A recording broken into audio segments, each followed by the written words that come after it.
আসসালামু আলাইকুম। আশা করি সবাই ভালো আছেন। যদিও ভালো আছেন কথাটা এই মুহূর্তে ঠিক বলা ঠিক কিনা, কারণ ছাত্র সমাজ আমাকে ক্ষমা করো, আমি শেখ হাসিনার জন্য অনেক কথাই বলতে পারিনি। আমার বাড়ি পুড়িয়ে দিয়েছ, কোনো সমস্যা নাই, তবে তোমরা আমাকে গ্রহণ করো। এবার এক লাইভে এসে জাতির উদ্দেশ্যে যা বললেন মাশরাফি বিন মুর্তজা, তাই এই নিয়ে বিস্তারিত জানতে হলে ভিডিওটি না টেনে শেষ পর্যন্ত দেখতে থাকুন। আর আপনি যদি আমাদের চ্যানেলে নতুন হয়ে থাকেন তাহলে এক্ষুনি সাবস্ক্রাইব করে রাখুন। আর ইতিমধ্যে সাবস্ক্রাইব করে থাকলে আপনাকে অসংখ্য ধন্যবাদ। গতকাল দুপুরে বাংলাদেশ থেকে পদত্যাগ করে পালিয়ে যান বাংলাদেশের সাবেক সদ্য পলাতক প্রধানমন্ত্রী শেখ হাসিনা। এরপর থেকে বিজয় মিছিল চলতে থাকে পুরো বাংলাদেশে।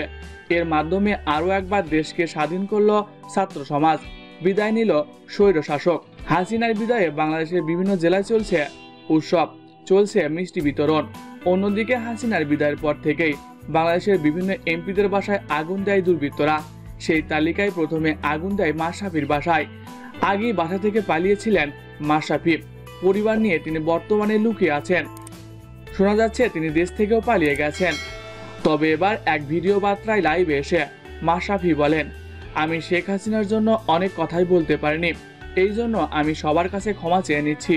শুধু আমি কেন, এই দেশের অনেকেই তার মনের কথা বলতে পারেনি।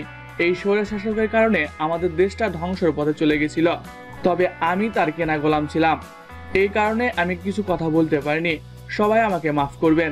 আমার বাড়ি পুড়িয়ে দিয়েছেন, আমার কোনো আফসোস নেই, তবে আমাকে সবাই ক্ষমা সুন্দর দৃষ্টিতে দেখবেন।